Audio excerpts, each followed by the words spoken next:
Hi, welcome to Between Screenings, a brand new film podcast with a specific focus on film festival titles, although we will still be talking about general releases. It's been something we've been talking about for a while. I am Neil Jeram-Croft. I'm the festival director of Manchester Film Festival. I'm joined every week by Tom Percival, who has served as head of the jury at the festival, our chief Q&A host and general all-round festival legend. I'll let Tom introduce himself, but we've talked about doing a podcast for a while and we thought, come on, let's just do it. So here we are. We thought people might enjoy our witty film banter. Neil and I have spoken for a long time about why aren't we on television, basically, is sort of what Neil and I have thought. So no one will let us on television yet. We won't tell the project, Neil, because of course we're going to take that to the BBC or Channel 4. Deep in, we'll get into that project. But yes, I've known you now for... How long has the festival been running? We're about to do the 12th edition next year, so yeah, over 10 years. Yeah. I've known you for 10 years. Other than working at the festival, of course, I am an entertainment journalist, and I've been an entertainment journalist for the last decade. I've been a film critic on BBC Radio Manchester. I've edited TV and movie websites. I've written for places like Metro, Games Radar. Oh God, where else now? Yahoo, Unilad, Lad Bible, MSN. Lots and lots of different places at this point. So I'm an old hat when it comes to talking crap about movies and TV. And now we can share it with people over the airwaves instead of just read and print. Yeah, cool. I think that's some. I mean, I've started the Manchester Film Festival back in 2015, invited Tom to come along. He volunteered as a little Salford Uni student to come along and help out at the festival, and we've not been able to get rid of him since. I think the sort of aim of this podcast is to kind of have a bit of a focus on film festivals, but we don't want it to be sort of too madly niche. And I think it kind of also dispel this idea that film festivals are really art house and really sort of for proper cinephiles and people who just really care about films and not people who want to go and see blockbusters. Although you don't necessarily get big blockbusters at film festivals. In the next episode, we're going to talk about BFI London, and there's a fair few films there that are massive star-driven vehicles and sort of general entertainment. There's also stuff at film festivals like BFI where it is niche and art house, and you're going to sort of not appeal to everybody. But I think that's the thing with film festivals. A lot of them kind of run the gamut and appeal to a big, wide audience. And we'll look at titles that are coming out. So we'll do sort of mini reviews of titles that are coming out in the next couple of weeks that maybe have premiered at film festivals, or maybe we saw earlier in the year at film festivals. So it's kind of still going to have a bit of that vibe to it. But realistically, it's a general film chat podcast where we just talk about the world of film, really. The things that interest us. I think it's really interesting what you say about film festivals, because the number of times when as you say, I've worked at the film festival for 10 years, the number of people who are surprised that I work at a film festival, because, as for the reasons we'll get into in a bit, I have a more populist take. Is it populist, or is it, what would be the word? You like just the lowest common denominator type of films. Yeah, lowest common denominator, studio fare. People are always surprised that I enjoy working at the festival, but that's because that's where you see interesting things. And I don't necessarily think that film festivals are, just for cinephiles, to use a word I absolutely loathe. I think that they are for everyone. And obviously the reaction we get every year at Manchester Film Festival is how surprising people are, how sort of like unpretentious we try and be about it. And, we try and just talk about movies we like and say what we think is good and maybe occasionally what we don't like. But, taking sort of like, taking that elitism out away from festivals, which I think sometimes it can get because they're expensive to go to, because they're quite often the big ones are in different countries. I think it's nice to talk about film festivals in a slightly more relatable way, in a slightly less snobby way, maybe. Hopefully.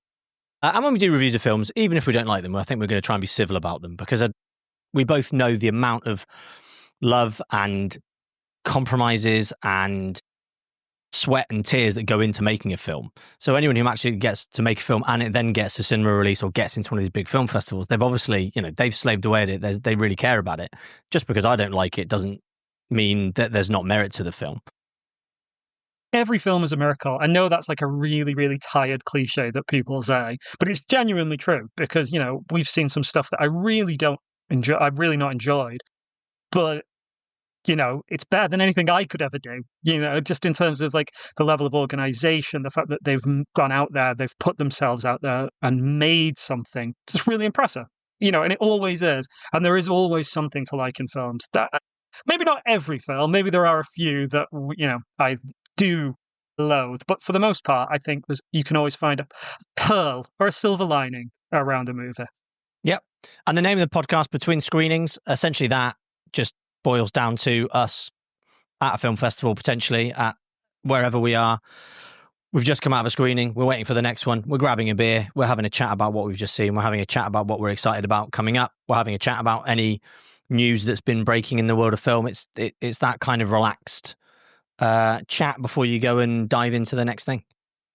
So we talked a bit about film festivals and the sort of way people view them, but film in general at the moment feels like it's constantly going through a bit of an upheaval. I mean, box offices still aren't back to where they were pre-COVID. The way people consume films has kind of changed. People expect things to come to streaming much quicker than they do. A lot of films with massive, like ludicrously massive budgets are going straight to streaming now, with Netflix just seeming to not want to do a lot of stuff in cinemas. Where do you feel film is at the moment in terms of creativity, in terms of the sorts of films you want to see and what's getting released and how it's all going? So I think film is in a really strange place where you get a lot of people, and especially journalists, saying it's the end of film as we know it. Like film is over. Like friends of mine have said to me, like things like The Electric State that came out on Netflix herald the end of cinema. A $250 million movie, that just goes straight to streaming and is not very good, shall we say. I don't necessarily agree with that. I think that film is in a precarious place in terms of the business side, like especially on the studio side of things, where you've got, I'm thinking specifically of Disney, pouring like mega budgets, like hundreds of millions of dollars into a movie because they're living in a pre-pandemic world where those movies could turn over $1 billion. But that's just not the case anymore. Like I was reading an article the other day, I think it was in Deadline, about how 800 million is the new billion. And it's a very strange, I think it's very strange and sort of like on the bigger side of things where we are, because the pandemic essentially changed the way people think about movies. Like it's so obvious. If you put, your big blockbuster on streaming in 2020, and then it's not a genie you can put back in a bottle because people just come to expect it. They put Black Widow as the example that comes to mind. They put Black Widow in cinemas, but then we're like, yeah, you can also, get it on streaming as well. And people will choose convenience over, a trip to the cinema any day of the week. And then you get trapped in this like weird feedback loop where the studios aren't making the money, so they put pressure on the cinemas, and then the cinemas have to charge more, and then the cinema becomes more expensive, and you get people saying, well, I'm already paying $7.99 a month for streaming, so I'll just wait for it to go on that. And I find that side of things, that's the bit of it that's a little depressing. But on the opposite side, I think there are movies coming out each and every year that everyone agrees are fantastic, and they're not. They are coming, they can be coming from studios. I'm thinking of something like Sinners, that came out earlier this year. A really, really exciting film, a really different film. Something that I know excited general audiences beyond sort of my cinema friends. Like, when I always call it my dad test. Like, if my dad asks me about a movie, that movie will do well because he wants to know that I go see this in a cinema. And when he asked me about Sinners, I was like, absolutely. And that's, again, how I knew it was going to do well. And we are seeing these films come out. It's easier, isn't it, to say it's the death of cinema because Fantastic Four didn't do well or Superman only made $500 million. But that's not the whole story. And I think, again, you mentioned in next week's episode, we're going to talk some more about like the things coming out of LFF.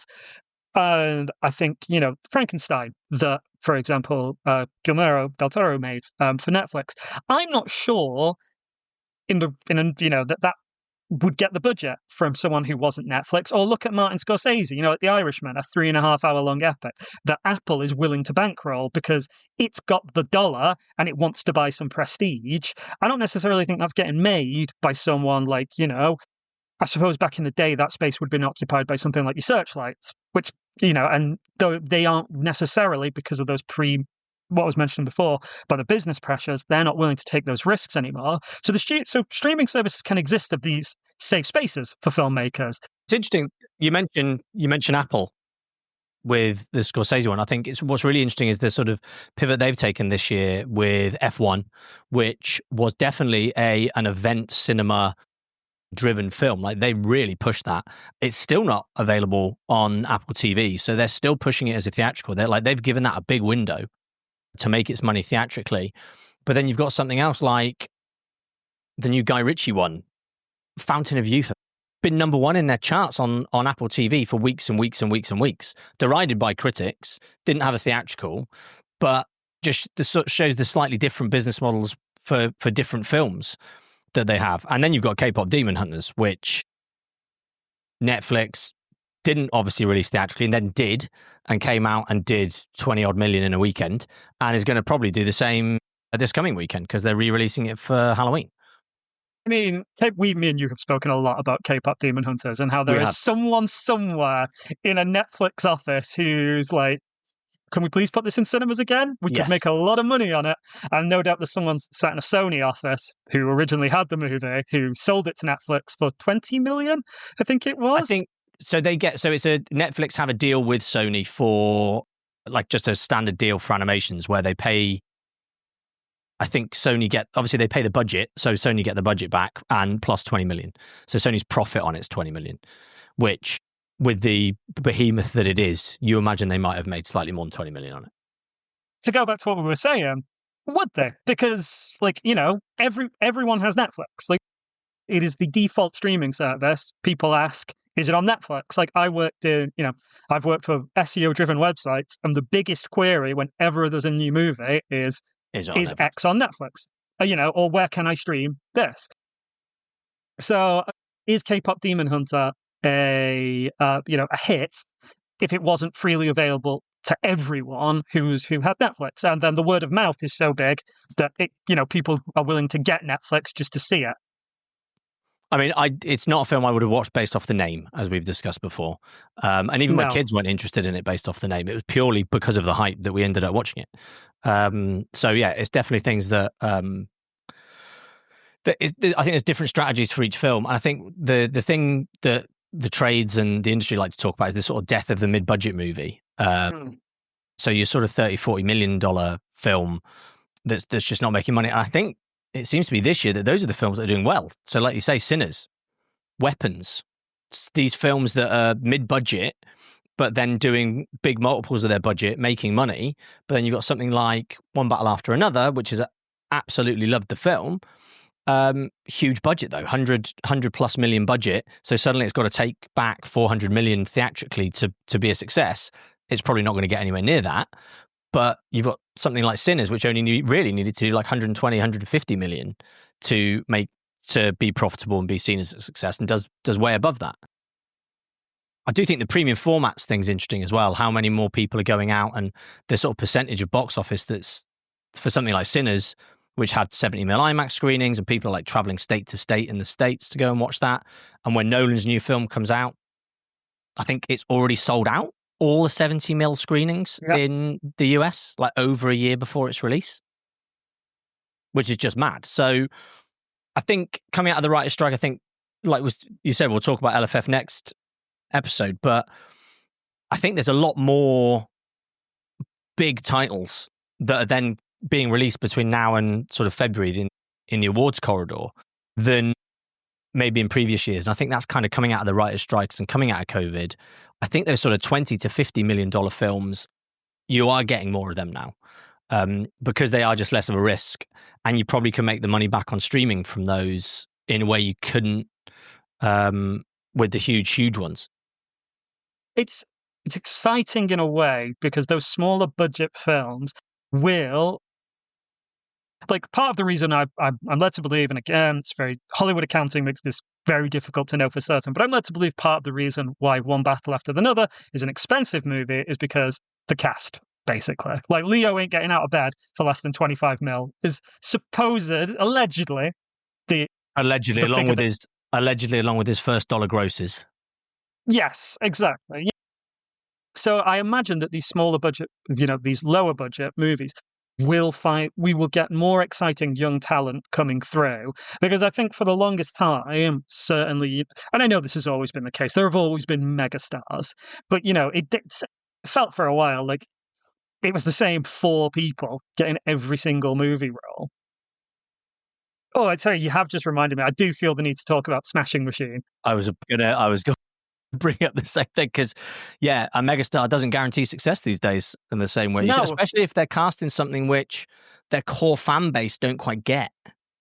Well, I mean, I do think with the amount of movies out there that you only need a couple of stinkers before people can just. There are other films, like when I speak to. Funny enough, I was on the train home today and was looking on my phone at an article in the Telegraph about Dwayne Johnson, and it said Dwayne Johnson sort of like, without you realizing it, has been in decline since 2019 because that was the year that Hobbs and Shaw came out, and Hobbs and Shaw wasn't a $1 billion movie. Like they were coming off the height of Fast and the Furious, I think maybe 8 or 9 at the time. Everyone was expecting it to be this mega hit. It did decent numbers, but again, it wasn't the success that we all thought it was going to be. Then went into, God, it wasn't Skyscraper. What was it after Hobbs and Shaw? No, Hobbs and Shaw. Then we went into the pandemic, and then we had, what was it, Black Adam, which was... Black Adam was with his infamous Twitter rant on why Black Adam did actually make money. Yeah, I mean, just, crazy stuff. And I think it damaged his brand in such a way that, and, he feels the need to go and do something like an A24, like prestige film. I know we're all joking that he just wants to win an Oscar. I think that is part of his plan, but I don't think he thought, I think it was far more, I need to do some damage control on who I am as a star right now. To be fair, because from what I've read about Smashing Machine, he took a massive cut in pay to do it. Like he wasn't commanding his normal figure. He made sure Emily Blunt got paid her normal figure for it. So I think she got paid significantly more than him for the film. I think it's a shame it didn't do as well because it's not a bad film. Like I enjoyed it. It wasn't as good as I hoped it'd be. I think his performance in it is really, really good. I don't think the complaints about the film come down to him. I think most of the complaints about the film come down to the direction and the script and maybe not focusing enough on the drug addiction and on the friendship or the relationship with his girlfriend. It kind of tried to do a little bit of everything without delving properly into anything. But a lot of the reasons it was getting like low cinema scores coming out in the States was because 18 to 35-year-old men who were the prime audience for the Rock stuff were coming out and being like, what was that? That was all a bit weird and slow and arty. It wasn't what I wanted. I wanted him just beating people up. No point did he crash a car. What's the point of it? Exactly. But the good thing is his next film is, another highbrow film in Moana, the live action remake, where he plays I can't wait. A mythical Maui. I can't wait for Moana, the live action movie. That is, you know what? We were talking very positively about how I think cinema is alive. Cinema is dead when it comes to those live action remakes. I cannot stand them. So that's a topic for another day. Yes. But I genuinely cannot stand those movies. No, fine. Right. Well, let's talk about the films we can stand. So what have you been watching recently? Like, what have you seen recently that you've really enjoyed? Maybe something new, something old. What have you watched? So I've seen 2 movies recently. First, I was very excited about, which was The Black Phone 2. Yeah, obviously, I've not seen that, and I won't because I have no interest. More for you, because I don't know if you've seen the first Black Phone, the Scott Derrickson. Anyway, okay. Well, it's basically a horror movie. The original's a horror movie about a serial killer who kidnaps children, locks them in his basement, and the kid can speak to ghosts, and he turns the tables on this serial killer played by Ethan Hawke, and it's really, really chilling. It's quite a tense movie. There are supernatural elements, but for the most part, the thing is a kid locked in a room with a serial killer. Anyway, at the end of the Black Phone, he kills the serial killer.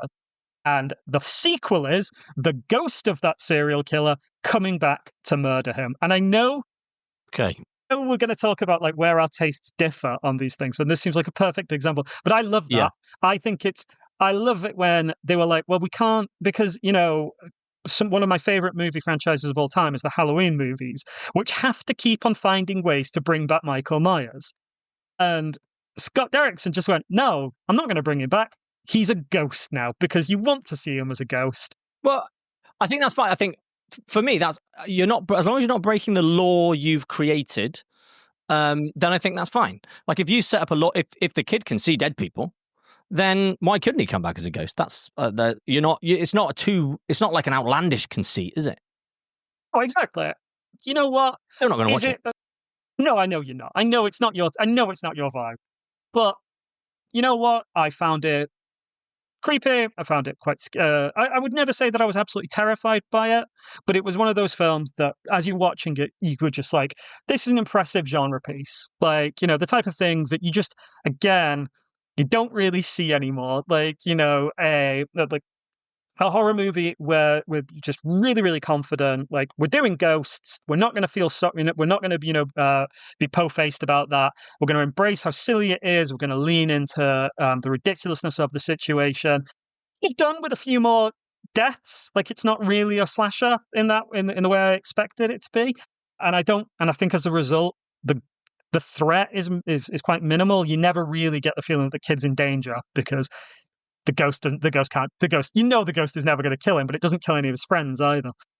You just find yourself thinking, oh, you know what? I wish this was a little bolder in that way. However, Ethan Hawke, always good value. He's always good. And yeah, exactly. And there's something quite creepy about little kids being hunted by ghosts. I had a good time with it. It was a rare cinema trip these days to a public screening where everyone was having a good time with it, like, yelling at the right moment, no bad behavior. But, a solid 3 or 4 out of 5. I mean, which is all you can ask for a film like The Black Phone 2, I'd imagine. Like I say, I've not seen that one. I know there is a film we've both ourselves seen recently. So I went to the cinema last week with my brother, because my brother was off work and I was free and hadn't seen him in a while. And I said, "Oh, what are you going to see on Friday?" And he was going to see I Swear. And I'd seen that it was coming out. And I didn't know a huge amount about it. I'd seen the advertising for it. Didn't have a particularly big interest in going to see it, but I went to watch it with him. And I was absolutely blown away. And I've been telling basically anyone I see, I would advise going to see it, because it was absolutely fantastic. It was funny because, for those who don't know, it's a film about someone with Tourette's. I think I'm old enough to actually have seen the original documentary about him back in the sort of /early noughties, when the sort of public didn't really know about Tourette's. So it's about this boy growing up in Scotland. Heart-wrenching, especially the early parts of the film, where you see him as a teenager just starting high school and then shouting obscenities at the headmaster, who then just canes him, and his parents think he's just messing around. Everyone just thinks he's just being an idiot. And then it goes to him as an older man and sort of shows him coming to terms with it and the people who are kind to him, and him then carrying on and educating the world about Tourette's. And like I said, I didn't have a huge amount of expectation going in, but I must have cried at least 3 times during the film. And I'm not one for crying in the cinema, but at least 2 or 3 times I had genuine tears rolling down my face watching it, because I just found it really sort of moving and joyful and hopeful, and I just thought, and the lead performance, he really commits to it, and you don't feel like it's someone pretending to be someone with Tourette's and sort of having to force it. It's really, really a fantastic performance. I've seen it as well, and I completely agree. I think the opening is genuinely one of the most heartrending things I've ever seen. I won't spoil it, but there was one moment in particular where I was like, Jesus Christ. I found myself more moved by the sequence of him as an adult, where his mother, by this point, has been living with him and Tourette's for, I think, 13 years, and she is completely ground down by it and has no patience for him, and it's hollowed him out as a person. And he is, all he just needs support, and he's not getting it from the people who he should be. And then, as you say, Polly comes into his life, played by Maxine Peake. Yep, the wonderful Manchester's own Maxine Peake, or Salford's own Maxine Peake. Manchester can't have her. It's from Salford. She comes and she gives him what he's always needed. And as you said, at points was genuinely in tears watching it. I think it'd be hard not to cry. And it's a really interestingly structured movie, because it obviously begins with him getting the OBE, so you sort of know everything's going to be fine, but Yes. then you get to see how harrowing his life has been. But yeah, as you say, I think the central performance is incredible, because I think it's so easy with something like that for it to feel like parody or someone putting on, but you can tell it's sensitive and he's put the work in to sort of you never get the feeling he's impersonating someone with Tourette's. And I learned a lot about Tourette's watching it as well, because you just don't know. I presumed that everyone who had Tourette's swore, and the movie taught me I could not be more wrong. Nope, I think so. Yeah, wide gamut. So yeah, it's one I'd definitely suggest seeing. And amazingly, it's still in cinemas. So for a film like that, a sort of 2-hour-long drama with not a big marketing budget or anything behind it, I was looking at Cinema Times for Friday to go and see something. I wanted to go and see After the Hunt, but that's out. That's gone. My local multiplex, After the Hunt, has done a week there of 2 screenings a day, and then it's gone. Whereas I Swear is still doing 5-6 screenings a day there, even into next week. So that's been out of the cinemas for 3, maybe 4 weeks come Friday, and still going strong. So word of mouth on it must be really propelling it. I think it's one to look out for BAFTA award season. I definitely think come BAFTA, yes. I don't see it doing much more than that, but I think come BAFTA, people will. That's one. I'm trying to think if I can say that we got that through. My partner is part of an awards body, and we managed to see that through the awards body, and it went down well in the room, is what I'd say. Yeah, I didn't. So I just saw that at my local multiplex. I am a BAFTA member, as you know now, Tom. So I get invited to lots of screenings and stuff now, which is always exciting. Unfortunately, they're all in London, and I'm in Manchester.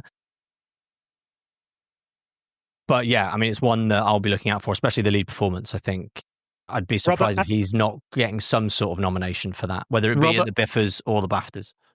Robert Aramayo, that's his name. Yeah, genuinely really impressive. And I thought he was Scottish. No, he's from Hull. Yeah, amazing. So, yeah. So a Scottish friend of mine, I was talking to her about it because she was like, "Have you seen I Swear?" Because she just wanted to talk to someone about it who'd seen it and knows that I go to the cinema all the time. And she was, again, blown away by it. She was convinced he's Scottish. She's from Glasgow.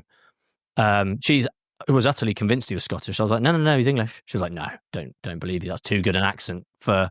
She's like, Maxine Peake's accent wasn't great, but his was amazing. I know we were complimenting Maxine Peake earlier. I did think at times her accent did cross the line into a little bit of, okay. We can let her off. Yeah. And Peter Mullen in it as well is also fantastic. Yes. And just in contrast to that, at the weekend I watched Funny Girl with my daughters, because we are a very musical household. So musicals are on constant rotation. We'd not watched Funny Girl yet. So a nice bit of 1960s nostalgia. Also nice that my kids like watching old films. So they really, really enjoyed it. It's interesting. My children have sort of been immersed in movies from a very early age. So we always do a sort of Friday night, potentially Friday and Saturday night movie night.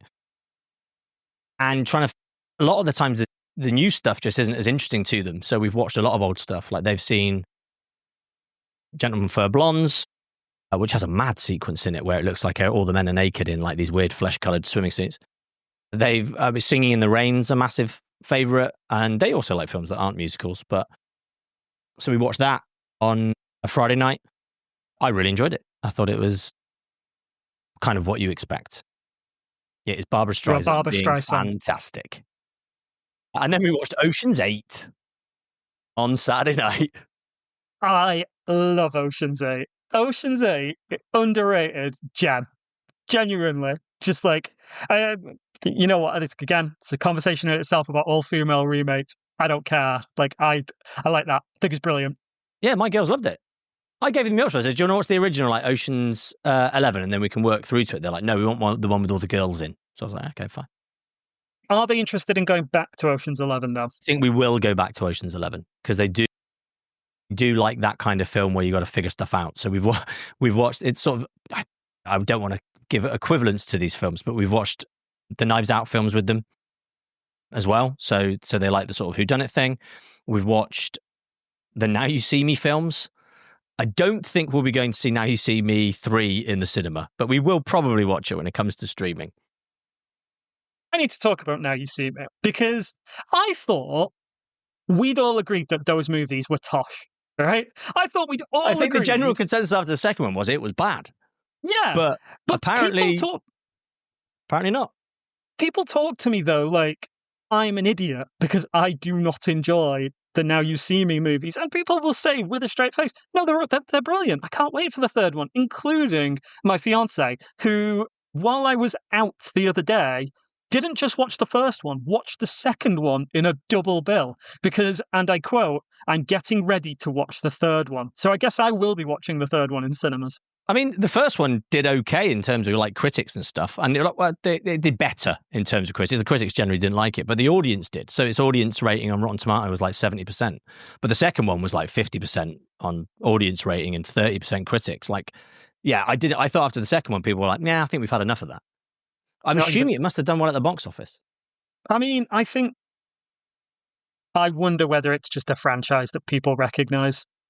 To be honest, like is that what it is? Like there's no franchise that people aren't willing to bring back these days. Now You See Me 2 only did 65 million in North America on a what budget? 120. Nah, you know, yeah, it'll be fun. It'll be what it is.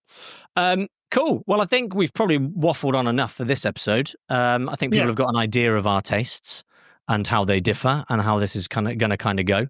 So I think we'll wrap up for now. I think this is ideally at the moment, I think we're looking at a bi-weekly podcast. If we get really excited, we might have episodes coming out every week and then they might dip back into bi-weekly. But we'll be looking to get these released on all your major podcast platforms. Make sure, subscribe to the podcast, follow us on our socials. We are Between Screenings on our socials. It's betweenscreenings.com is the website. If you want to find anything else, these will be going out on YouTube, and follow us, subscribe, all those things that you want to do, and you'll get your weekly or bi-weekly dose of me and Tom chatting nonsense. Come back next time.